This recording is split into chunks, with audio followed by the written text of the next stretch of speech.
नमस्कार मु सुप्रिया श्री जगन्नाथ मंदिर भितरे प्रभु को दर्शन करने एबे काठिकर पाठ होईची।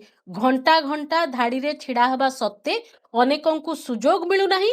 सेठी किंतु अति सुविधारे अति सहजरे किछि लोक जाई प्रभु को दर्शन करी फेरुछंती, किंतु ता बाबदरे से माने टंका भी देउछंती। तार अर्थ जो माने मंदिर को जाउछंती तांका पाखरे जदि अर्थ अछि से माने सुविधारे दर्शन करी फेरुछंती, आ जो मानक पाखे अर्थ नाही से मानको घंटा घंटा धरी धाड़ी रे छिड़ा हबाकू पड़ुची। खरा वर्षा जो भी परिस्थिति रहू से मानको छिड़ा हबाकू पड़ुची। एवं ए पूरा प्रकरण भितरे गुमास्ता जो माने रहिचंती सेमानकर भूमिका रहिची बोली करी कुहा जाउची। एवं एई प्रक्रिया संपर्क रे बारंबार चर्चा आलोचना परे जहा पुरी एसपी सूचना रही 5 दिन रे प्राय 11 जन गिरफ हेले प्रतीक सिंह जहाँ कहते एवं टंका देकिरी जदि दर्शन पाई केही प्रलोभन दौरान से विरोध में दृढ़ कार्यानुष्ठान नियाजिबो बोली कुहा जाउचे। किंतु वास्तव में ए व्यवस्था केते दिन ठू चली प्रशासन आज कहीं धरपकड़ करुचंती ए तमाम प्रसंग रे हमें अधिक आलोचना करिबा। हरिशंकर मिश्र आम सहित रहिचंती वरिष्ठ स्तंभकार स्थानीय बुद्धिजीवी। आपन को स्वागत करूचे आलोचना को। श्री जगन्नाथ धाम जेते प्रकार विवादीय कथा जदि होउची आमे चर्चा आलोचना करूचे भल भी लागू नहीं सब बेले, किंतु एई भलिया घटना होउची जाहाको आमे समस्त अनुभूति करि सारू समस्तक अनुभव रे रहिची जे आमे जाउचू हैरान हेकी फेरुचू पैसा देले भलरे दर्शन होउची। एई जो कथाटी जय श्री जगन्नाथ। अरे ये जो जिनस बर्तमान जगन्नाथ मंदिर भितर जो प्रकार चली श्री जगन्नाथ दर्शन यहाँ गोटे दीर्घ मियादी योजना। जितेबाला कोरोना पर केवल सिंहद्वार बाटे लोक छाड़ी दिगला से अन्य 3 द्वार बंद थिला। सचेतन नागरिक मंच और अनेक वरिष्ठ नागरिक जो बारंबार आंदोलन कले 4 द्वार खोलिया दाबी कले से तत्काल पुरी जिलापाल राज्य सरकार से आलोचना कले पुरी सहर लोक छाड़ी दिगला पश्चिम द्वार पटे से आधार कार्ड देखिए जापर। यहाँ पुरी सहरवासी को गोटे जमी लॉलीपॉप खाइला भाया देखई अंतर्निहित उद्देश्य थिला जे सेई बाट देकरी यात्री पंडा माने यात्री की नेबे। कारण यात्री पंडा माने जो सिंहद्वार ठिया होते धाड़ी लंबा धाड़ी ठिया पड़े यात्री पंडा उद्देश्य पुरीवासी ना पश्चिम द्वार खोली दिगला। यात्री पंडा सुविधा से यात्री पैसा पत्र आदाय कले ने जगन्नाथ दर्शन करेले एवं पुरी लोक आधार कार्ड देखिए जाऊे। किंतु बर्तमान सरकार जो आशा कला 4 द्वार खोलीदेबू से 4 द्वार जो खोली दिगला से पुरी सहरवासी जो पश्चिम द्वार खोल जाऊला स्वतः से गोटे कम्युनिकेशन गैप हो पारे कौन प्रकार जेहेतु निर्दिष्ट कौन से आदेश नाला तेणु से सागे सागे पश्चिम द्वार पुरीवासी निषिद्ध होगला जेहेतु 4 द्वार खोली दिगला। किंतु से निश्चित भाव में विचार शक्ति भूल थिला। कारण पुरी सहरवासी जेहेतु पश्चिम द्वार जाऊे से अब्याहत रखा उचित थिला। जो सबू द्वार खोली दिगला लोक मैंने गले से यात्री पंडा मैंने स्वतः हैरान हेले। यापर कौन है जहाँ शुणता आम जोड़े कथा अच्छी गोटे हूँ अर्थ अनर्थर मूल आ गोटे हूँ सत के लुचि रहे ना। जो पारस्परिक आलोचना भितर एगुड़ाक जो आस्ते आस्ते बाहर को आलोचना विषय वस्तु होगा मंदिर भितर जो मैंने टंका देके जाऊँच हुए तो बाध्य बाधकता जाऊँच कि जेहेतु अंतर को बाधुची से बाहर आलोचना कर आलोचना एवं से जो यात्री पंडा मैंने नौ लोक पैसा को लेकिन अर्थ अनर्थर कारण भितर उच्चवाच हो अनेक तथ्य बाहर को आसी सारा। अच्छा भितर वर्तमान विवाद हो जाइए। आज्ञा विवाद हुआ फल जिन बाहर को अच्छी घटना आरंभ है केमी ना ये घटना आरंभ है कि सेवक जाइए तत्काल आम जो अच्छे आईन मंत्री कौन गोटे आलोचना करते हुए तो आलोचना बोधे यह निर्देश दिखाई पश्चिम द्वार बाटे केवल सेवक माने यात्री पंडा माने यात्री नहीं जीवे। यहीटा जदि यात्री पंडा माने यात्री नहीं जीवे यात्री प्रत्येक पंडा कौलिक यात्री अच्छा से कौलिक यात्री नहीं से जाती। किंतु तार सुजोग नहीं गोटे निर्दिष्ट निजोगर माने मुरबी गोटे निजोग से नेतृत्व नहीं से माने कौन कले ना किसी लोक ता भितर रहिले जी टंका दब से भितर को जी बोली योजना हो गला। देखो जिते टंका दिहला हिसाब है 500 अति कम जी अधिक आदाय कर से टंका से निजोग गोटे लोक पिछा 100 टंका नौ आलोचना चली। ହୁଁ। କିନ୍ତୁ ଆମେ ଯଦି କହିବା ଯେ ସେ ସମ୍ପର୍କରେ ତଥ୍ୟ ଆଚ୍ଛା, ପ୍ରମାଣ ତଥ୍ୟ, ସେ କୋଉ ନିଯୋଗ? ସେ ଗୋଟେ ନିଯୋଗ ତା ଭିତରେ ଅଛି, ଯୋଉ ନିଯୋଗ ଦାୟିତ୍ୱ ହେଲା ଏବଂ ଆମର ଆଭ୍ୟନ୍ତରୀଣ ଶୃଙ୍ଖଳା ଯୋଉ ନିଯୋଗ ଦାୟିତ୍ୱ ନେଇ ସେ ନିଯୋଗ ଏହାର ଆଚ୍ଛା, ନେତୃତ୍ୱ ନେଉଛି। ଓକେ। ଆଚ୍ଛା, ସେମାନଙ୍କୁ ଫେରେ ଦିଆହଉଛି ଯେହେତୁ ପଇସା ଦେଇଛନ୍ତି ପୁଣି ଦର୍ଶନ କରିବେ ତ ହୁଁ ତାଙ୍କୁ ମୁକ୍ତି ମଣ୍ଡପ ପାଖରେ ନିଆଯାଇକି ଯୋଉ ଅଛି ଆମର ଖଟ ଛେଚ ଦ୍ୱାର ବା ମୁଦୁଲି ଦ୍ୱାର, ହୁଁ। ମୁଦୁଲି ଦ୍ୱାର ଗୋଟେ ନିଆଯାଉଛି। ମୁଦୁଲି ଦ୍ୱାର ଗୋଟେ ନିଆଯାଇକି ସେ ଲୋକ ଯେତେବେଳେ ଆମର ଜଗମନ ଭିତରେ ପଶିକି 7 ପାହାଚ ଦେଇକି ଜଗମନ ଭିତରେ ଯାଉଛନ୍ତି, ଆଗରେ ଗୋଟେ ଗେଟ୍ ଅଛି, ସେ ହଁ। ଗେଟ୍ ଟି ବନ୍ଦ କରାହଉଛି। ଏମାନେ ଯାଇ ସାରୁଛନ୍ତି, ତାପରେ ଗେଟ୍ ଟା ଖୋଲା ହଉଛି। ପୁଣି ଯେତେବେଳେ ଆଙ୍କର କିଛି ଗ୍ୟାଦରିଂ ହେଉଛି ପୁଣି ଗେଟ୍ ଟା ବନ୍ଦ କରିଦେଇକି ଏ ଲୋକଙ୍କୁ ଛାଡି ଆଚ୍ଛା, ଦିଆଯାଉଛି। ତାମାନେ କେବଳ ପଶ୍ଚିମ ଦ୍ୱାର ଦେଇକିରି ବେଢା ପର୍ଯ୍ୟନ୍ତ ନଉନାହାନ୍ତି, ନା, ଭିତରକୁ ବି ନବା ବ୍ୟବସ୍ଥା କରିଦଉଛନ୍ତି। ତାକୁ ବା ଏଇ ବାଟ ଆପଣଙ୍କର ପଶ୍ଚିମ ପଟେ ଆଣି ମୁକ୍ତି ମଣ୍ଡପ ପାଖରେ ଯାଇକରି ଯୋଉ ଇନ୍ଦ୍ରାଣୀ ମନ୍ଦିର ଅଛି, ସେଠି ଯୋଉ ମୁଦୁଲି ଦ୍ୱାର ଅଛି, ଖଟ ସେତୁ ଦ୍ୱାର କହନ୍ତି, ହଁ। ସେଇ ବାଟ ଦେଇକି ସେ ନଉଛନ୍ତି। ଆଚ୍ଛା। ଆଚ୍ଛା, ସେମାନେ ଯେତେବେଳେ ନେଇକି ଯାଉଛନ୍ତି, ତେଣୁ ଜଣେ ଲୋକ ପିଛା 500 ରୁ 1000 ଟଙ୍କା ଆଦାୟ କରୁଛନ୍ତି ହୁଁ। ପ୍ରତ୍ୟେକ ଦିନ। ହଁ, ତାଙ୍କର ମଧ୍ୟ ସେ ଜିନିଷଟା ମଧ୍ୟ ଲିଖିତ ଆକାରରେ ପଶ୍ଚିମ ଦ୍ୱାର ମଧ୍ୟ ଲେଖା ରହୁଛି।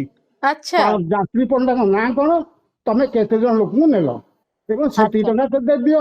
ଆଚ୍ଛା, ସେତିକି ତାମାନେ ଟଙ୍କା। ସବୁ ଯାତ୍ରୀ ପିଛା ମଧ୍ୟ ସେଠି ଗୋଟେ ଅର୍ଥ କାରବାର ହଉଛି। ହଁ, କିନ୍ତୁ ହରିଶଙ୍କର ବାବୁ, ମୁଁ ମୋର ଅନୁଭୂତି କହୁଛି ଆପଣଙ୍କୁ ମଧ୍ୟ ପୂର୍ବରୁ ମୁଁ ସୂଚନା ଦେଇଥିଲି। ଆମେ ଧାଡିରେ ଘଣ୍ଟା ଘଣ୍ଟା ଛିଡା ହେଇକି ରହିଥିଲୁ। ଆମ ସାଇଡରେ ଜଣେ ଗୋଟିଏ ପରିବାର ଆସିଲେ, ସେମାନେ ଟିକେ ମାନେ ଧନୀ ପରିବାର ତାଙ୍କର ଥିଲେ। ସେମାନଙ୍କ ପାଖକୁ ଲୋକ ପଳେଇ ଗଲେ, ଆଉ ତାଙ୍କୁ ସେମାନେ ନେଇକିରି ଗଲେ। କିନ୍ତୁ ଆମେ ଧାଡିରେ ଯାଇକିରି ବହୁତ ସମୟ ଧରି ଧାଡିରେ ଛିଡା ହେଇକିରି ଯାଇକିରି ଯୋଉଠି ପହଞ୍ଚିଲୁ, ସେମାନଙ୍କୁ ମଧ୍ୟ ସେଇଠି ନେଇକିରି ଭିତରେ ପହଞ୍ଚେଇଥିଲେ। ବେଢା ଭିତରେ ଆମଠୁ ପଛରେ ସେମାନେ ପହଞ୍ଚିଲେ। ସେମାନେ ଆସିକିରି ଆମକୁ ଦେଖି ଆଶ୍ଚର୍ଯ୍ୟ ହେଲେ ଯେ ଆପଣ କେମିତି ଆଗୁଆ ପହଞ୍ଚିଗଲେ ବୋଲି। କିନ୍ତୁ ଆମେ ଧାଡିରେ ନିୟମ ଅନୁସାରେ ଅବଶ୍ୟ ଯାଉଥିଲୁ, ଆମେ ଟିକେ ଆଗରେ ଥିଲୁ ମଧ୍ୟ। କିନ୍ତୁ ଆପଣ ଯୋଉ କଥାଟି କହୁଛନ୍ତି, ପୁରା ଭିତର ଦର୍ଶନ ବି କରେଇ ଦଉଛନ୍ତି। ତାର ଅର୍ଥ ଆଜ୍ଞା, ଏଇ ପୁରା ଯୋଉ ନଉଛନ୍ତି ପଇସା, ଦୁଇ ପ୍ରକାରେ ଦର୍ଶନ କରାଯାଉଛି। କିଛି ଲୋକଙ୍କୁ ପଇସା ନେଇକିରି ବେଢା ଭିତରେ ଛାଡି ଦଉଛନ୍ତି, ଆଉ କିଛି ଲୋକଙ୍କୁ, କାରଣ ବେଢା ଭିତରେ ଛାଡିଲେ ପୁଣି ଆମେ ଚତୁର୍ଭୁଜଙ୍କୁ ଦେଖିବା ପାଇଁ ପୁଣି ଧାଡି କରିବୁ। ହୁଁ। ନାଇଁ, ସେଇ ଆଲୋଚନାଟା ବର୍ତ୍ତମାନ ମୁଁ କରୁଛି ଆପଣଙ୍କୁ। ଦେଖନ୍ତୁ, ଯେତେବେଳେ ଇଏ ସବୁ ଚାଲିଲା, ଲେଖା ଲେଖି ହେଇକି ସେମାନଙ୍କୁ ଦିଆହେଲା, ସେମାନେ ହେଲେ 1 ନମ୍ବର ଭକ୍ତ ଏବଂ ସେମାନଙ୍କ ଭିତରେ ଶତକଡ଼ା 80 ରୁ 90 ଭାଗ ହଉଛନ୍ତି ବଙ୍ଗୀୟ ଭକ୍ତ। ଆଚ୍ଛା। 80 ରୁ 90 ଭାଗ ହଉଛନ୍ତି ବଙ୍ଗୀୟ ଭକ୍ତ, ଆଉ 10 ଭାଗ ମଧ୍ୟ ଅନ୍ୟାନ୍ୟ ଭକ୍ତ ବି ରହୁଛନ୍ତି। ଆମ ଓଡିଆ ଭକ୍ତ ବି ରହୁଛନ୍ତି, ଯେଉଁମାନେ ଯାଇଛନ୍ତି ସମ୍ବଲପୁର ଆସିଛନ୍ତି, ବଲାଙ୍ଗୀର ଆସିଛନ୍ତି, କୋରାପୁଟ ଆସିଛନ୍ତି, ସେମାନେ ବି ଦେଶରେ ରହିଯାଉଛନ୍ତି। କିନ୍ତୁ ହୁଁ। ସିଂହ ଭାଗଟା ହଉଛନ୍ତି ବଙ୍ଗୀୟ ଭକ୍ତ। ହୁଁ। ଏଇ ଭିତରେ ଯୋଉମାନଙ୍କର ଧାଡି ବାକି ଯୋଉଠି ମେନ୍ ଆପଣଙ୍କର ସିଂହଦ୍ୱାର ପାଖେ ଯୋଉ ଧାଡି ରହିଛି, ସେଠି ଯୋଉମାନେ ବୁଲୁଛନ୍ତି, ହୁଁ। ସେମାନେ କହୁଛନ୍ତି ଆଶା ଆମେ ତମକୁ ଦର୍ଶନ କରିଦେବୁ, କରିକି ତାଙ୍କଠୁ 200-300 ଟଙ୍କା ନେଇ ସେଇ ଟଙ୍କା କଣ କରୁଛନ୍ତି, ଆମର ଯୋଉ ପୋଲିସ ଯିଏ ଅଛନ୍ତି ପ୍ରୋଟୋକଲ ଗେଟ୍ ବାଟେ, ହଁ। ପୋଲିସ କିଛି ପଇସା ଦେଇଦେଲେ ପୋଲିସ ସେ ଲୋକଙ୍କୁ ଛାଡି ଦଉଛି। ତେଣୁ ଆଚ୍ଛା। ସେମାନଙ୍କୁ ଖାଲି ଗେଟ୍ ପାର କରେଇ ଦଉଛି, ଭିତର ଦର୍ଶନ କରେଇ ଦଉନି। ସେମାନେ କେବଳ ମାନେ ଧାଡିରେ ଠିଆ ନେଇକି ପ୍ରୋଟୋକଲ ଗେଟ୍ ବାଟେ ବେଢା ଭିତରକୁ ପ୍ରବେଶ କରି ଯାଉଛନ୍ତି। ଆଚ୍ଛା। ତାପରେ ଧାଡି ଭିତରେ ବସିକି ସେମାନେ ଯାଉଛନ୍ତି। ହୁଁ। ଏଇ ଆପଣଙ୍କର ଯୋଉ ଧୂଳିଆ ଗୁମାସ୍ତା ଧରା ପଡୁଛନ୍ତି, ସେମାନେ ହଉଛନ୍ତି ସେଇ ଶ୍ରେଣୀୟ ଆଚ୍ଛା, ଯୋଉମାନଙ୍କର ଆପଣ ଯୋଉମାନଙ୍କର କହିଲେ ଆଦାୟ। ଆପଣ ତାଙ୍କୁ ଯାତ୍ରୀ ପଣ୍ଡା କହୁଛନ୍ତି, କିଛି ଲୋକ ଗୁମାସ୍ତା କହୁଛନ୍ତି, କିଛି ଲୋକ ଧୂଳିଆ। ଆମ୍, ନାଇଁ, ଯାତ୍ରୀ ଆପଣଙ୍କର ପ୍ରତ୍ୟେକ ଯାତ୍ରୀ ପଣ୍ଡାଙ୍କ ପାଖରେ କିଛି କିଛି ଆମର ଯୋଉ କିରାଣୀ ଶବ୍ଦ ଆମର ଯୋଉ ଥାଏ, ହଁ। ସାଧାରଣତଃ କିରାଣୀ ଶବ୍ଦଟା ଧୋଇବା ପାଇଁ ଆମର ଯାତ୍ରୀ ପଣ୍ଡାଙ୍କ ପାଖରେ ସେଇଟା ହଉଛି ଗୁମାସ୍ତା। ଆଚ୍ଛା। କାରଣ ଆଗେ ସେଟା ଗୁମାସ୍ତାଟା ଆପଣଙ୍କ ବହୁ ପୁରାତନ ହଁ ଜମିଦାରିଆ ହଁ, ଶବ୍ଦ। ଗୁମାସ୍ତା, ଆଜ୍ଞା। ତେଣୁ ସେମାନେ ଗୁମାସ୍ତା। ଗୁମାସ୍ତା ମାନେ କଣ କରୁଛନ୍ତି ନା, ପ୍ରତ୍ୟେକ ଗୁମାସ୍ତା 2-3 ଜଣ ଲୋକ ହଉଛନ୍ତି, ତାଙ୍କ ନାଁ ହଉଛି ଧୂଳିଆ ଗୁମାସ୍ତା। ହଁ, ମାନେ ମାନେ ଗୁମାସ୍ତାଙ୍କ ଅଣ୍ଡରରେ ଧୂଳିଆ ଗୁମାସ୍ତା ଧୂଳିଆ ଗୁମାସ୍ତା ରହିବେ। ଯାତ୍ରୀଙ୍କି ଆଣେଇକିରି ଆଣୁଛନ୍ତି। ଆଜ୍ଞା, ସେ ଯାତ୍ରୀ ଯେତେବେଳେ ଆଣିକି ଅଛନ୍ତି, ତାଙ୍କ ମୁଣ୍ଡ ହଉଛି ଟଙ୍କା 300-200 ସେ କେବଳ ତାଙ୍କ ଦାୟିତ୍ୱ ହେଲା ପ୍ରୋଟୋକଲ ଗେଟ୍ ପାର କରେଇଦେବେ। ଆଚ୍ଛା, ତାର ଅର୍ଥ ବାହାରେ ଯୋଉମାନେ ଚଳପ୍ରଚଳ ହେଇକିରି ଟଙ୍କା ମାଗୁଛନ୍ତି, ସେମାନେ ଅରିଜିନାଲ ଖେଳାଳି ନୁହନ୍ତି। ନା, ଆଚ୍ଛା। କିନ୍ତୁ ଏବେ ଯୋଉ ପଶ୍ଚିମ ଦ୍ୱାର ପଟେ ଯୋଉ ଟଙ୍କା ଆଦାୟ ରୀତିମତ ଚାଲିଛି, ସେଥିରେ ଯାତ୍ରୀ ପଣ୍ଡାଙ୍କ ନାଁ ଲେଖା ହଉଛି, କେତେ ଜଣ ଲୋକଙ୍କୁ ନେଲେ ଲେଖା ହଉଛି। ହୁଁ। ଏ ଜିନିଷ ମଧ୍ୟ ଆମେ ଗୋଟେ ନିର୍ଭରଯୋଗ୍ୟ ତଥ୍ୟରୁ ଖବର ପାଇଛୁ। କାହିଁକି ନା, ହୁଁ। ପୁରୀ ସହରବାସୀଙ୍କି ଆମର ନିର୍ବିରୋଧ ଦର୍ଶନ ବା ପ୍ରବେଶ ପାଇଁ ଯୋଉ ପ୍ରକାର ପଦଯାତ୍ରା ଚାଲିଛି, ତାହା ଆଜିକା ତାରିଖରେ ହେଇଗଲା 80 ଦିନ। ଏଇ 80 ଦିନ ହବା ଭିତରେ ଲୋକଙ୍କ ସାଙ୍ଗେ ଆଲୋଚନା ଭିତରେ ଯେତିକି ତଥ୍ୟ ଆମର ହସ୍ତଗତ ହେଇଛି, ଏଥିରେ ମଧ୍ୟ ଶ୍ରୀମନ୍ଦିର ମୁଖ୍ୟ ପ୍ରଶାସକ ମଧ୍ୟ ସମ୍ମତି ରହିଛି ଏବଂ ଶ୍ରୀମନ୍ଦିର ମୁଖ୍ୟ ପ୍ରଶାସକ ସମ୍ମତି ପଛରେ ଉପର ବିଭାଗ ମନ୍ତ୍ରୀଙ୍କ ମଧ୍ୟ ଅଲିଖିତ ନିର୍ଦ୍ଦେଶ ରହିଛି ବୋଲି ଆଲୋଚନା ସ୍ପଷ୍ଟ ଭାବରେ ହଉଛି। ଆଚ୍ଛା, ସ୍ପଷ୍ଟ ତା ଭାବରେ ଆଲୋଚନା ହଉଛି ଯେ ଆଇନ ତାହେଲେ ମନ୍ତ୍ରୀ ତାହେଲେ ଏଇ ଗିରଫଦାରୀ କାହିଁ କରୁଛନ୍ତି? ସେମାନେ ତ ଏଇ ଚାହୁଁଛନ୍ତି ଏ ଶୁଣନ୍ତୁ ବ୍ୟବସ୍ଥାଟି ଚାଲୁ ବୋଲିକିରି। ଶୁଣନ୍ତୁ ସେମାନେ ହଉଛନ୍ତି ଯେହେତୁ ଯାତ୍ରୀ ପଣ୍ଡା, ସେହେତୁ ଏମାନେ ତାଙ୍କ ଦେହରେ ହାତ ମାରି ପାରିବେ ନାହିଁ। ସେମାନେ ଯୋଉ ଗୁମାସ୍ତା ଅଛନ୍ତି, ଯୋଉ ଧୂଳିଆ ଗୁମାସ୍ତା ନିଯୁକ୍ତି ଧୂଳିଆ କରିଛନ୍ତି, ଗୁମାସ୍ତାଙ୍କୁ ଗିରଫ ସେଇ କରୁଛନ୍ତି। ଧୂଳିଆ ଗୁମାସ୍ତା ଆଜି ସୁଦ୍ଧା 11 ଜଣଙ୍କୁ ଯୋଉ ଗିରଫ କରାଯାଇଛି, ସେମାନେ ପୁରୀର ଅଧିବାସୀ ନୁହନ୍ତି, ମନ୍ଦିର ସାଙ୍ଗେ ତାଙ୍କର ସମ୍ପୃକ୍ତି ନାହିଁ ଏବଂ ଏପରିକି ଯାତ୍ରୀ ପଣ୍ଡାଙ୍କ ସାଙ୍ଗରେ ମଧ୍ୟ ତାଙ୍କର ସିଧାସଳଖ ସମ୍ପୃକ୍ତି ନାହିଁ। ସେମାନେ କେବଳ ଗୁମାସ୍ତାଙ୍କ ଦ୍ୱାରା ନିୟୋଜିତ। ଆଚ୍ଛା, ତେଣୁ ସେଇମାନଙ୍କୁ ଧର ଭଣ୍ଡାରୀକୁ ଧର କହିକି ବର୍ତ୍ତମାନ ଧରିଛନ୍ତି, 11 ଜଣ ଲୋକଙ୍କୁ ଧରିଛନ୍ତି। ଆଉ ଯୋଉ କହୁଛନ୍ତି ଟଙ୍କା କିଏ ନଉଛନ୍ତି କହିଲେ ତାଙ୍କ ଉପରେ କାର୍ଯ୍ୟାନୁଷ୍ଠାନ ଗ୍ରହଣ କରାଯିବ ବୋଲି ଯୋଉ ଆଜି ଏସ୍ପି କହୁଛନ୍ତି, ହୁଁ, ଆଜ୍ଞା ବର୍ତ୍ତମାନ ସୋସିଆଲ ମିଡିଆରେ ଘୁରି ବୁଲୁଛି ପୋଲିସ ଟଙ୍କା ନେଇକି ଛାଡୁଛନ୍ତି। ଯୋଉ ହଁ, ପ୍ରୋଟୋକଲ ଗେଟ୍ ଅଛି, ହୁଁ, ପ୍ରୋଟୋକଲ ଗେଟ୍ ସାମ୍ନାରେ ଯୋଉ ପୋଲିସ ମାନେ ଅଛନ୍ତି, ହୁଁ, ସେମାନେ ମଧ୍ୟ ଟଙ୍କା ନେଇକି ଲୋକଙ୍କୁ ଛାଡୁଛନ୍ତି, ଯାହାର ମଧ୍ୟ ଭିଡିଓ ଏବଂ ଫଟୋ ହୁଁ, ମଧ୍ୟ ସାମାଜିକ ଗଣମାଧ୍ୟମରେ ଘୁରି ବୁଲୁଛି। ହୁଁ। ସେଇଟା ଆପଣ ଏସ୍ପି ଦେଖୁନାହାନ୍ତି, ତାଙ୍କୁ ଚିହ୍ନଟ କରୁନାହାନ୍ତି। ସେ ପୋଲିସଙ୍କ ଫଟୋ ପୋଲିସ ବା ନିଜେ ସ୍ୱୀକାର କରୁଛନ୍ତି, ହଁ ଆମେ ଟଙ୍କା ନେଇକି ସେ ପୋଲିସ ହୁଏତ ଜାଣିନି ଯେ ତା ଅନୁପସ୍ଥିତିରେ ସେଟା ରେକର୍ଡିଂ ହଉଛି ବୋଲି, ତେଣୁ ସେ କହିଦେଇଛି। କିନ୍ତୁ ସେମାନେ ମଧ୍ୟ ଟଙ୍କା ନେଇକି ଛାଡୁଛନ୍ତି। ସେଠି ମଧ୍ୟ କାହିଁକି ତାର ଫାଶୀ ଅର୍ଥ ଫିଟୁନି? ଇଏ ଯାହା କିଛି ଚାଲିଛି ପ୍ରଶାସନ ଜାଣିଛି। ଆଜ୍ଞା ପ୍ରଶାସନ ସମ୍ପୂର୍ଣ୍ଣ ଜାଣିଛି କହିବା ଭୁଲ ହବ, ବରଂ କହନ୍ତୁ ସହଯୋଗ କରୁଛି। ଆଚ୍ଛା, ପ୍ରଶାସନର ସମ୍ପୂର୍ଣ୍ଣ ସହଯୋଗରେ ଏଇଭଳି ଜିନିଷ ଚାଲିଛି। ତେଣୁ ମୁଖ୍ୟ ପ୍ରଶାସକ ଏଥିରେ ସମ୍ମତି ପ୍ରଦାନ କରିଛନ୍ତି ଏବଂ ମୁଖ୍ୟ ପ୍ରଶାସକ ମଧ୍ୟ ଆଇନ ମନ୍ତ୍ରୀଙ୍କ ଦ୍ୱାରା ମଧ୍ୟ ନିର୍ଦ୍ଦେଶ ହୋଇଛନ୍ତି ବୋଲି ସେଇ ଯାତ୍ରୀ ପଣ୍ଡା ମାନେ ମଧ୍ୟ କହୁଛନ୍ତି ତମେ କଣ କରିବ ମନ୍ତ୍ରୀଙ୍କ ପାଖରେ। କାରଣ ପୁରୀ ଲୋକ ସାଧାରଣତଃ ହୁଁ, କୌଣସି କଥା ପଡିଲେ ଆଲୋଚନା କଲାବେଳେ ସତଟା ଉଗାଳି ଦିଅନ୍ତି। ଆଚ୍ଛା, ତେଣୁ ଭାଙ୍ଗ ଖାଇକି କେତେବେଳେ କହୁଛନ୍ତି ଯାଅ ଆମକୁ ମନ୍ତ୍ରୀ କହିଛନ୍ତି। ଆଚ୍ଛା ମନ୍ତ୍ରୀ ଯଦି ନ କହିଥିବେ, ଯଦି ଧୂଳିଆ ଗୁମାସ୍ତା କହୁଛନ୍ତି ମନ୍ତ୍ରୀ କହିଛନ୍ତି ଏବଂ ସେଇଟା ଯେତେବେଳେ ରେକର୍ଡିଂ ହେଇକି ସୋସିଆଲ ମିଡିଆରେ ଘୁରି ବୁଲୁଛି, ମନ୍ତ୍ରୀ ଏପର୍ଯ୍ୟନ୍ତ କାହିଁ ପଦେ କହୁନାହାନ୍ତି ଯେ ମୋର ସେଥିରେ ସମ୍ପୃକ୍ତି ନାହିଁ ବୋଲି। ମନ୍ତ୍ରୀ ତ ହୁଁ। ଏପର୍ଯ୍ୟନ୍ତ ସ୍ପଷ୍ଟୀକରଣ ଦଉନାହାନ୍ତି। ମୁଖ୍ୟ ପ୍ରଶାସକ ତ ଏଥିରେ କାହିଁକି ନୀରବ ରହୁଛନ୍ତି? ତେଣୁ ଯେହେତୁ ଗୋଟେ ଆଲୋଚନା ହେଲା ବେଳେ ଏ ଦି ଜଣ ନୀରବ ରହୁଛନ୍ତି, ତ ହଁ, ଏବଂ ସର୍ବୋପରି ଯେହେତୁ ବର୍ତ୍ତମାନ ସାମାଜିକ ଗଣମାଧ୍ୟମରେ ଯେତେବେଳେ ଆଲୋଚନା ହେଲା ବା ତାର ପ୍ରମାଣ ଘୁରି ବୁଲିଲା, ହଁ, ସେତେବେଳେ ଆପଣଙ୍କର ଆଜି ସୁଦ୍ଧା 11 ଜଣ ଧୂଳିଆ ଗୁମାସ୍ତାଙ୍କୁ ଗିରଫ ଗିରଫ କରାଯାଇଛି। କରାଯାଇଛି। ହରିଶଙ୍କର କିନ୍ତୁ ବାବୁ, ଗୁମାସ୍ତା ଏବଂ ଧୂଳିଆଙ୍କର ଯୋଉ ଭୂମିକା, ଇଏ ତ ଆଜିର ନୁହେଁ। ଇଏ ତ ଯେବେଠୁ ଶ୍ରୀମନ୍ଦିରର ଯୋଉ ଦର୍ଶନ ପରମ୍ପରା, ତାରି ସହିତ ଏମାନଙ୍କର ନାଁ ସେବେଠୁ ଚର୍ଚ୍ଚା ହଉଛି। ଏଠି କେବଳ ଆଗରୁ କଣ ସେମାନେ ପଇସା ପତ୍ର କିଛି କଣ ନଉନଥିଲେ ଯାତ୍ରୀଙ୍କ ଠାରୁ?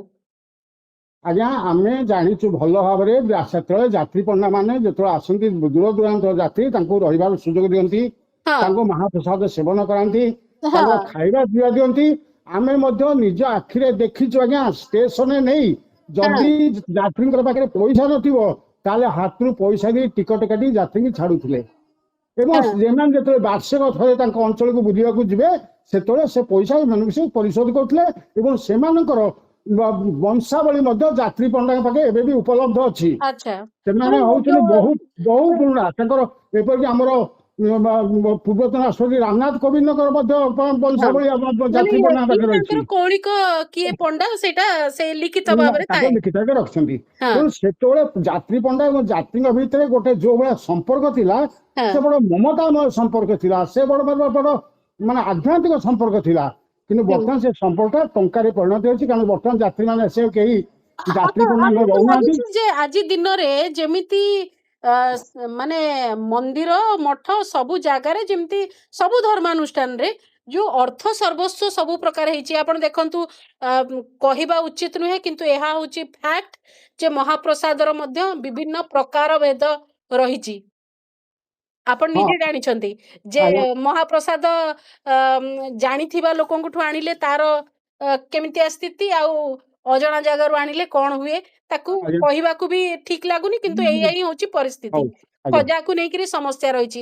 ଏଇଠି ଦି ଆଜ୍ଞା ଦିନ ତଳେ ଧରା ପଡିଲେ, ଆପଣ କହୁଛନ୍ତି ଶୁଦ୍ଧ ଗୁଆ ଘିଅ କଥା, ପୁଣି ଧରା ପଡିଲେ ଅଲଗା ଘିଅ ନେଇକିରି ଯାଉଥିଲେ, ବନସ୍ପତି ବନସ୍ପତି ବନସ୍ପତି ନେଇକିରି ଦିଅନ୍ତି। ଯାଉଥିଲେ। ତ ଇଏ ସବୁ ପ୍ରକାର ଯେତେବେଳେ ସବୁ କଥା ଯେତେବେଳେ ଅର୍ଥର ଅନର୍ଥ ଚାଲିଛି, ଆଉ ଅର୍ଥ ସର୍ବସ୍ୱ ହେଇଯାଇଛି, ଯୋଉ ଆଧ୍ୟାତ୍ମିକତା ଯୋଉ ଧାର୍ମିକ ମନୋବୃତ୍ତି କଥା ଆପଣ ଚାହୁଁଛନ୍ତି, ତାହା ଆଜି ଦିନରେ ଆଉ ବାସ୍ତବିକ ଭାବରେ ସମ୍ଭବ କି? ଯଦି ସମ୍ଭବ ନୁହେଁ ତାହେଲେ ଏଇ ଯୋଉ ପରିସ୍ଥିତି ରହିଛି, ଇଏ ଖାଲି କିଛି ଦିନର ଧରପଗଡ କି? ତାପରେ ଯାହା ଯେମିତି ଚାଲିଛି ପୁଣି ସେମିତି ଚାଲିବ କି?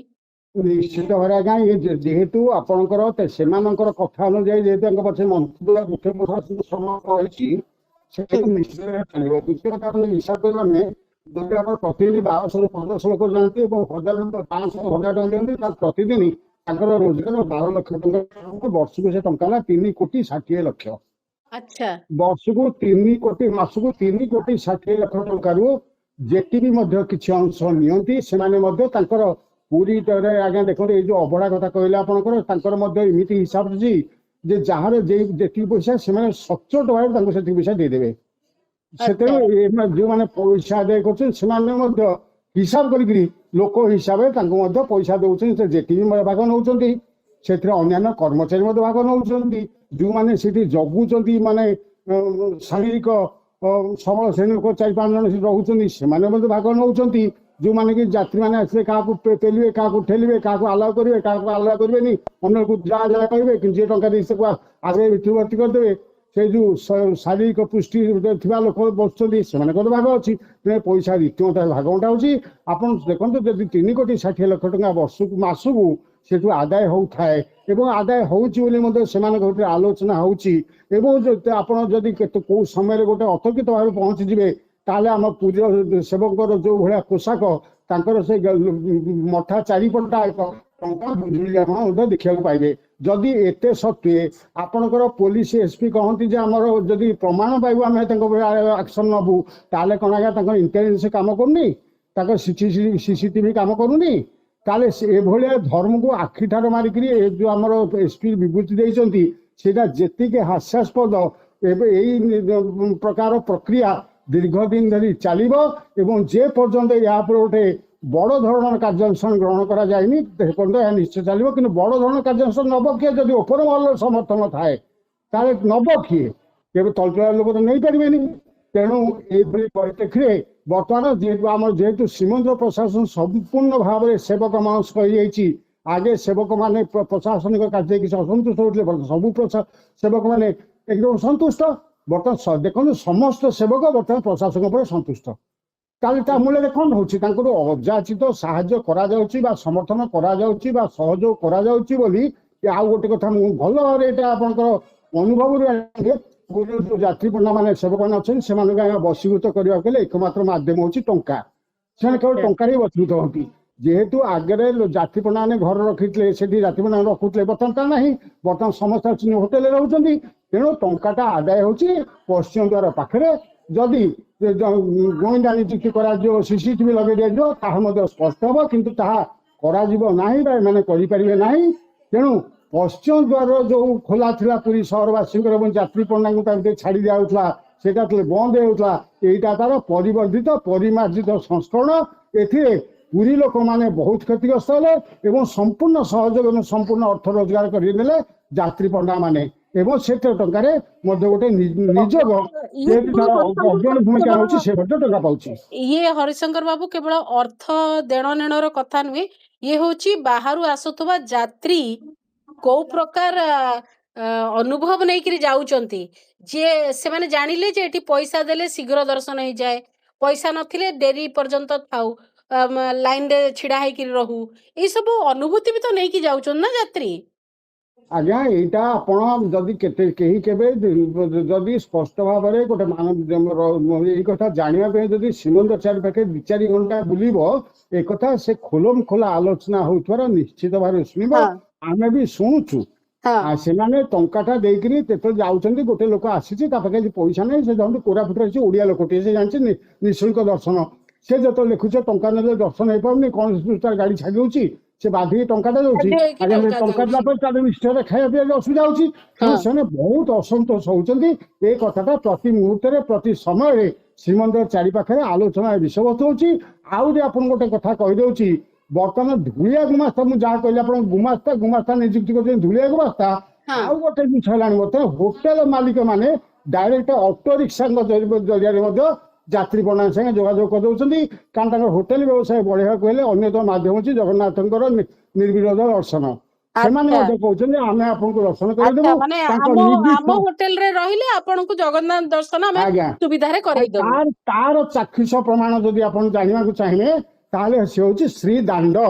ଆପଣଙ୍କର ବଡ ଦାଣ୍ଡରେ ଯେତେବେଳେ ରିକ୍ସା ମାର୍କେଟ ପର୍ଯ୍ୟନ୍ତ ଯାଉଛି ଶ୍ରୀ ଦାଣ୍ଡରେ ଅଟୋ ରିକ୍ସା କେମିତିକା ଉତ୍ତର ଦ୍ୱାର ପାଖକୁ ଯାଉଛି ଇ ରିକ୍ସା ସବୁ ପ୍ରାୟ ସେ ସବୁ ଇ ରିକ୍ସା। ହଁ ତେଣୁ ଯାତ୍ରୀ ଗୁମାସ୍ତା ରିକ୍ସା ବାଲା ମାନେ ମଧ୍ୟ ତାର ଏଜେନ୍ସି ନେଇଯାଇଛନ୍ତି ହୋଟେଲ ମାନଙ୍କ ସାଙ୍ଗେ ତାଙ୍କର କଣ୍ଟାକ୍ଟ ଏବଂ ଅଟୋ ରିକ୍ସା ବାଲାଙ୍କର ମଧ୍ୟ ଯାତ୍ରୀ ପ୍ରଣାଳୀ ସାଙ୍ଗେ ଯୋଗାଯୋଗ ରହୁଛି। ତେଣୁ ସିଏ ମଧ୍ୟ ଟଙ୍କା ଆଦାୟ କରି ଚାଲିଛନ୍ତି। ଆପଣଙ୍କର ଏହା ସ୍ପଷ୍ଟ ଭାବରେ ଆପଣ ତାର ଜାଣିପାରିବେ ଯଦି ଶ୍ରୀ ଦାଣ୍ଡରେ ଆପଣ ଯେତେବେଳେ ଯିବେ ଦେଖିବେ ବହୁଳ ସଂଖ୍ୟାରେ ଇ ରିକ୍ସା ସେଠି ଥୁଆ ହେଇଥିବ। ସେ ଯାତ୍ରୀଙ୍କୁ ନବା ପାଇଁ ଅପେକ୍ଷା କରିଥିବେ ନହେଲେ ଯାତ୍ରୀଙ୍କୁ ଆଣିକି ଛାଡୁଥିବେ। ସେମାନେ କେମିତି ଆସୁଛନ୍ତି ସେ ଜାଗାକୁ। ତେଣୁ ଇଏ ଗୋଟେ ରୀତିମତ ଭାବରେ ଗୋଟେ ମାନେ ଆପଣ ଯାହା ୟାକୁ କୁହନ୍ତୁ ସିଧାସଳଖ କୁହାଯାଇ ପାରିବ ଦର୍ଶନ ବେପାର। ଆଜ୍ଞା ଦର୍ଶନ ବେପାର ଏଇଟା ଗୋଟେ ପାରସ୍ପରିକ ସହଯୋଗ ଯୋଜନା ବୋଲି କହିଲେ ମଧ୍ୟ ଅତ୍ୟୁକ୍ତି ହବନି। ଏଇଟା ପାରସ୍ପରିକ ସହଯୋଗ ରହିଛି। ଆପଣ ଅଭିଯୋଗ କରିବେ ମୁଖ୍ୟ ପ୍ରଶାସନକୁ ସିଏ ନିରବ। ଆପଣ ଅଭିଯୋଗ କରିବେ ପୋଲିସ କି ପୋଲିସ ଯେହେତୁ ଛାଡୁଛନ୍ତି ସେମାନେ ନିରବ। ଆପଣ ଅଭିଯୋଗ କରିବେ ମନ୍ତ୍ରୀ କି ମନ୍ତ୍ରୀ ମଧ୍ୟ ଯେହେତୁ ସମ୍ମତି ଦେଇଛନ୍ତି ସିଏ ନିରବ। ତେଣୁ ଗୋଟେ ପାରସ୍ପରିକ ସହଯୋଗ ଯୋଜନାରେ ଯାତ୍ରୀଙ୍କୁ ଲୁଟି କରାଯାଉଛି ଅପରପକ୍ଷରେ ପଣ୍ଡାଙ୍କର ଆର୍ଥିକ ଲାଭ ଯଥେଷ୍ଟ କରି ଦିଆଯାଉଛି। ଏହା ଦ୍ୱାରା ଆଉ ବ୍ୟସ୍ତ ବିବ୍ରତ ହେଇ ପଡୁଛନ୍ତି ଯୋଉମାନେ ସିଂହ ଦ୍ୱାରରେ ଧାଡି ଦେଖିକି ଚାହିଁ ବସିଛନ୍ତି ଘଣ୍ଟା ଘଣ୍ଟା ଧରିକି ଚାହିଁ ବସିଛନ୍ତି ଏବଂ କେତେବେଳେ ଭିଆଇପି ଦର୍ଶନ ପାଇଁ ତାଙ୍କର ବାଟ ବନ୍ଦ କେତେବେଳେ ମହାସ୍ନାନ ହେଇଗଲା ବାଟ ବନ୍ଦ। ତାପରେ ଆମର ବି ମୁଖ୍ୟ ପ୍ରଶାସକ ମଧ୍ୟ ଗୋଟେ ଭଲ କାମ କରୁଛନ୍ତି ଯେ କାରଣ ଆମେ ଯୋଉ ଥର ଆପଣଙ୍କ ଆଲୋଚନା ହେଇଥିଲା ଟିକି ପିଲାଙ୍କୁ ନିଆଯାଉନଥିଲା କାଳେ ଝାଡା ବାନ୍ତି ହେବ ବୋଲି ଆମ ମୁଖ୍ୟ ପ୍ରଶାସକ ତା ଭିତରେ ଗୋଟେ ସ୍ତନ୍ୟପାନ ଗୃହ ଖୋଲି ଦେଇଛନ୍ତି। ତେଣୁ ବର୍ତ୍ତମାନ ମାସିକା ପିଲା 1.5 ମାସିଆ ପିଲାଙ୍କୁ ନେଇକି ଯୋଉମାନେ ଯାଉଛନ୍ତି ହୁଏତ ସେମାନେ ବାନ୍ତି କରୁଛନ୍ତି। ଆପଣ ପ୍ରତିଦିନ ଖବର କାଗଜ ଦେଖିବେ ସମୟାନ୍ତରେ ସବୁବେଳେ ମହାସ୍ନାନ ହଉଛି। ହୁଁ ତେଣୁ ଇଏ ଯୋଉ ପ୍ରକାର ବ୍ୟତିକ୍ରମ ହଉଛି ବା ଏ ଯୋଉ ଭଳିଆ ପ୍ରକାର ଅସୁବିଧାଟା ହଉଛି ଏଥିରେ ମଧ୍ୟ ମୁଖ୍ୟ ପ୍ରଶାସନଙ୍କର ଗୁରୁତ୍ୱପୂର୍ଣ୍ଣ ଭୂମିକା ରହିଛି। ହୁଁ ତେଣୁ ସବୁଆଡେ ଗୋଟେ ପାରସ୍ପରିକ ଯୋଜନା ସହଯୋଗର ଯୋଜନା ଏବଂ ଏଥିରେ କେବଳ ଟଙ୍କା ରୋଜଗାର ହଉଛି ଏକମାତ୍ର ମାଧ୍ୟମ ଏବଂ ସେବକ ସନ୍ତୁଷ୍ଟିକରଣ। କାରଣ ସେବକ ମନ୍ତ୍ର ଔଷଧରେ ଯେମିତି ଆମର ଅଛି ସାପ ବଶୀଭୂତ ହୁଏ ଦେବତା ଯେମିତି ମନ୍ତ୍ରରେ ବଶୀଭୂତ ହୁଅନ୍ତି ଆଜ୍ଞା ସେବକ ମାନେ କେବଳ ଟଙ୍କାରେ ବଶୀଭୂତ ହୁଅନ୍ତି। ଏ କଥା ଯେହେତୁ ପ୍ରଶାସକ ବହୁ ଆଗରୁ ଜାଣିଛନ୍ତି ଦୀର୍ଘ ବର୍ଷ ଧରି ଯେହେତୁ ଏଇ କାର୍ଯ୍ୟ ତତ୍କାଳୀନ ମୁଖ୍ୟ ପ୍ରଶାସକ ମାନେ ଆରମ୍ଭ କରିଦେଇଛନ୍ତି ବର୍ତ୍ତମାନ ମୁଖ୍ୟ ପ୍ରଶାସକ ହାତ ଖୋଲି ଦେଇଛନ୍ତି ଏବଂ ସେ ହିସାବରେ ସେବକମାନେ ଟଙ୍କା ରୋଜଗାର କରି ଚାଲିଛନ୍ତି ଏବଂ କେବଳ ନିର୍ଯାତିତ ହଉଛନ୍ତି ଯୋଉମାନେ ଧାଡ଼ିରେ ଠିଆ ହଉଛନ୍ତି ସେଇମାନେ ନିର୍ଯାତିତ ହଉଛନ୍ତି। ଯୋଉମାନେ ମଧ୍ୟ ନିଜ ପେଟରୁ କାଟି ବା ବାଟ ଖର୍ଚ୍ଚ କାଟି ଦଉଛନ୍ତି ସେମାନେ ଅସନ୍ତୋଷ ବ୍ୟକ୍ତ କରୁଛନ୍ତି। ଆଉ ଯୋଉମାନେ ମଧ୍ୟ ଟଙ୍କା ଦଉଛନ୍ତି ସେ ମଧ୍ୟ କହୁଛନ୍ତି ଓ ମନ୍ଦିରରେ ଜାଲିଆତି ଡକାୟତି ଚାଲିଛି ବୋଲି ମଧ୍ୟ ସେମାନେ ପଇସା ଦେଇକି ଫେରିଲା ପରେ ମଧ୍ୟ କହୁଛନ୍ତି। ଆଉ ଗୋଟେ ଗୁରୁତ୍ୱପୂର୍ଣ୍ଣ କଥା ଆପଣଙ୍କୁ କହିଦଉଛି ଆଜ୍ଞା ବର୍ତ୍ତମାନ ଶ୍ରୀମନ୍ଦିରକୁ ଯଦି ମୋବାଇଲ ବନ୍ଦ ହେଇଛି ହଁ କିନ୍ତୁ ଯୋଉମାନେ ଯାତ୍ରୀ ପଣ୍ଡାଙ୍କ ଦ୍ଵାରା ଯାଉଛନ୍ତି ସେମାନେ ମୋବାଇଲ ମଧ୍ୟ ନେଇପାରୁଛନ୍ତି। ଆଚ୍ଛା ତାକୁ ଆଗେ କଡ଼ାକଡ଼ି ସେ ଆଉ କହୁନାହିଁ। ସେତିକ କଡାକଡି ହେଇପାରୁନି ତାପରେ ଆଜି ଆଜିକା ଭିଜୁଆଲ ଡେଟ୍ରେ ଗଲା କାଲି ଫଟୋ ଦେଖାଗଲା। ଆଜ୍ଞା ଆଜିକା ତାରିଖରେ ବିହାରର ଜଣେ ଲୋକ ଆସିଥିଲେ ସେ ଜଣେ ପଣ୍ଡାଙ୍କ ଦ୍ଵାରା ଯାଇଥିଲେ ଏବଂ ସେ ମଧ୍ୟ ହୁଁ ମତେ କହିଲେ ଯେ ଆମେ ଭିତର ଫଟୋ ଉଠେଇକି ଆଣିଲୁ କିନ୍ତୁ ଦୁର୍ଭାଗ୍ୟଜନକ କଥା ସେ ଲୋକ ଭୁବନେଶ୍ୱର ପଳେଇଲେ।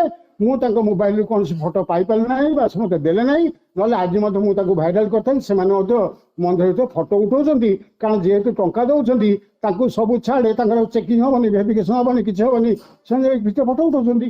ଏହା ତ ଚାଲିଛି ଆଉ କଣ। ଓଃ, ଆଜ୍ଞା ଏ ସବୁ ସମସ୍ୟାର ସ୍ଥାୟୀ ସମାଧାନର ରାସ୍ତା କିଛି ଦେଖାଯାଉ ନାହିଁ କାରଣ ଯଦି ସମସ୍ତେ ସହଯୋଗ କରୁଛନ୍ତି ଯେ ଏମିତି ଅବ୍ୟବସ୍ଥାରେ ଚାଲୁ ବୋଲି ତାହେଲେ ସମାଧାନ କାହିଁକି ହବ? ସମାଧାନ ହବାର ଚାନ୍ସ ନାହିଁ। ତାର ଅର୍ଥ କେମିତି ସମାଧାନ ତାର ସମାଧାନ ଅର୍ଥ ହେଇପାରିବନି। ଆଜ୍ଞା ଶୃଙ୍ଖଳିତ ଭାବରେ ବିନା ମୂଲ୍ୟରେ ଯାଇକି ଦର୍ଶନ କରିବା ଆଗାମୀ ସମୟରେ ବିରାଟ ବଡ ଆହ୍ୱାନ ହେଇଯିବ ସାଧାରଣ ଦର୍ଶନାର୍ଥୀଙ୍କ ପାଇଁ। ହଁ ଏ ଆଜ୍ଞା ତ ଏଇ ଦୁର୍ନୀତି ଦେଖ ଆପଣ ତ ଅସଚ୍ଚୋଟ ଦୁର୍ନୀତି କହିଲେ ପୁରା ସଚ୍ଚୋଟ ଦୁର୍ନୀତି। ଆଜ୍ଞା କାରଣ ଯଦି ଖାତାରେ ଲେଖା ହଉଛି ମାନେ କେତେ ଜଣ ଯାଉଛନ୍ତି ଟଙ୍କା ଲେଖା ଦୁର୍ନୀତିର ହଉଛି। ଦୁର୍ନୀତିର ସାଙ୍ଗଠନିକ ରୂପ ପୁରା। ଆଜ୍ଞା ସଂ- ବିଭିନ୍ନ ସାଙ୍ଗଠନିକ ପାରସ୍ପରିକ ସହଯୋଗରେ ଏଇ ସବୁ ଜିନିଷ ଚାଲିଛି। ଆଜ୍ଞା ୟା ପରେ କେହି କେବେ ଦୃଢ କାର୍ଯ୍ୟାନୁଷ୍ଠାନ ନେଇପାରିବେ ନାହିଁ କାରଣ ହୁଁ ପ୍ରଶାସନ କେବେ ହେଲେ ସେବକଙ୍କୁ ଅସନ୍ତୁଷ୍ଟ କରିବ ନାହିଁ। ହୁଁ ମନ୍ତ୍ରୀ ମଧ୍ୟ ଯେହେତୁ ହୁଁ ଆଗକୁ ରଥଯାତ୍ରା ଅଛି ସେହେତୁ ସେବକଙ୍କ ବିରୁଦ୍ଧରେ କୌଣସି ପ୍ରକାର କାର୍ଯ୍ୟାନୁଷ୍ଠାନ ଗ୍ରହଣ କରିପାରିବେ ନାହିଁ। ହୁଁ ଆଜ୍ଞା ଯଦି ଏଇ ଜିନିଷ ହୁଁ ବ୍ୟାପକ ଭାବରେ ଆପଣ ମାନଙ୍କ ଦ୍ଵାରା ଯଦି ଆମର ଗଣମାଧ୍ୟମରେ ବାରମ୍ବାର ପ୍ରକାଶିତ ହୁଏ, ହୁଁ ଯଦି ଜନମତ ଖୁବ ଜୋରେ ପ୍ରକାଶ ପାଏ, ତାହେଲେ ହୁଏତ ଆଗାମୀ ଶ୍ରୀଗୁଣ୍ଡିଚା ଯାତ୍ରା ପରେ ନୀଳାଦ୍ରି ଓକେ ବିଜେ ପରେ ଯଦି କୌଣସି ଦୃଢ କାର୍ଯ୍ୟାନୁଷ୍ଠାନ ଗ୍ରହଣ କରାଯିବାର ଆଶା ଆସିବ, ହୁଁ ନଥିବା ଏଇ ଜିନିଷ ଚାଲିଥିବ। କିନ୍ତୁ ଏବେ ମୁଁ କହୁଛି ଆପଣଙ୍କର ଏଇ ସବୁ ଜିନିଷ ବନ୍ଦ କରିବା ପାଇଁ ଯେତେବେଳେ ସମସ୍ତେ ହାତ ଟେକି ଦଉଛନ୍ତି, କେବଳ ଗୋଟିଏ ଗଣମାଧ୍ୟମ ଯିଏକି ୟାକୁ ଲୋକଙ୍କ ପାଖକୁ ବାରମ୍ବାର ନେଲେ ଏବଂ ଲୋକ ସାରା ଦେଶ ବା ସାରା ରାଜ୍ୟ ଲୋକଙ୍କୁ ଯେତେବେଳେ ବାରମ୍ବାର ଏଇ ଜିନିଷ ଜଣେଇଦେଲା ପରେ ଯଦି ପ୍ରତିକ୍ରିୟା ସୃଷ୍ଟି ହୁଏ, ତାହେଲେ ଏହାପରେ କୌଣସି ନା କୌଣସି କାର୍ଯ୍ୟାନୁଷ୍ଠାନ ଗ୍ରହଣ କରାଯାଇପାରେ, ନଥିବା ଏହା ନିଶ୍ଚିତ ଭାବେ ସେମିତି ଚାଲିଥିବ। ଆଜ୍ଞା ବହୁତ ବହୁତ ଧନ୍ୟବାଦ ହରିଶଙ୍କର ବାବୁ, ଅତ୍ୟନ୍ତ ଗୁରୁତ୍ୱପୂର୍ଣ୍ଣ ପ୍ରସଙ୍ଗ ଏବଂ ଇଏ ଲୋକଙ୍କର ଯାତ୍ରୀଙ୍କର ପ୍ରସଙ୍ଗ, ଭକ୍ତଙ୍କର ପ୍ରସଙ୍ଗ, ଶ୍ରଦ୍ଧାଳୁଙ୍କର ଅନୁଭବର ପ୍ରସଙ୍ଗ। ତେଣୁକରି ଯେତେବେଳେ ଅର୍ଥ କାରବାର କରାଯାଏ ଏବଂ ଦର୍ଶନକୁ ନେଇକରି ଯେତେବେଳେ ବେପାର ହୁଏ, ନିଶ୍ଚିନ୍ତ ଭାବରେ ସମସ୍ତଙ୍କର ଭାବନା କ୍ଷତାକ୍ତ ହେଉଛି ଏ ପ୍ରକାର ଘଟଣା ଦ୍ୱାରା। ଦେଖାଯାଉ, ଯେଉଁ କଥା ଆପଣ କହିଲେ ଯେ ପାରସ୍ପରିକ ସହଯୋଗରେ ଯଦି ଚାଲିଛି ତାହେଲେ ଏହାର ଅନ୍ତ ନୁହେଁ, ଅନ୍ତ ସମ୍ଭବ ନୁହେଁ। କିନ୍ତୁ ଯଦି ବାସ୍ତବରେ ଜିଲ୍ଲା ପ୍ରଶାସନ, ଶ୍ରୀମନ୍ଦିର ପ୍ରଶାସନ ଚାହିଁବେ ଯେ ବାହାରେ ସମାଲୋଚନା ହେଲାଣି, ନିନ୍ଦା ବଢ଼ିଲାଣି, ଆମକୁ କିଛି କରିବାର ଅଛି, ଯଦି ସେମିତି କିଛି ଉଦ୍ଦେଶ୍ୟ ରଖି କରୁଛନ୍ତି ତାହେଲେ ଭଲ କଥା। କିନ୍ତୁ ଗିରଫଦାରୀ କେବଳ ଧୂଳିଆଙ୍କ ଭିତରେ ସୀମିତ ହେବା ଉଚିତ ନୁହେଁ, ଆଗକୁ ମଧ୍ୟ ବଢ଼ିବା ଦରକାର। ଯେଉଁ ଯାଏ ଯାଇଛି ଘଟଣା, ସେ ପର୍ଯ୍ୟନ୍ତ ଯଦି ହାତ ଯାଉଛି ପ୍ରଶାସନର, ସରକାରଙ୍କର, ତାହେଲେ ଭଲ କଥା। ଯଦି ସେମାନେ ଗୋଟିଏ ପକ୍ଷ ହୋଇଯିବେ ତାହେଲେ ଅଡ଼ୁଆ କେବେ ସମାଧାନ ହେବ ନାହିଁ। ବହୁତ ବହୁତ ଧନ୍ୟବାଦ। এই ସ୍ୱତନ୍ତ୍ର ଜୟ ଆଲୋଚନାକୁ ଶ୍ରୀ ଜଗନ୍ନାଥ। এইଠି ଜୟ ରଖୁଛୁ। ଶ୍ରୀ ଜଗନ୍ନାଥ। ନମସ୍କାର।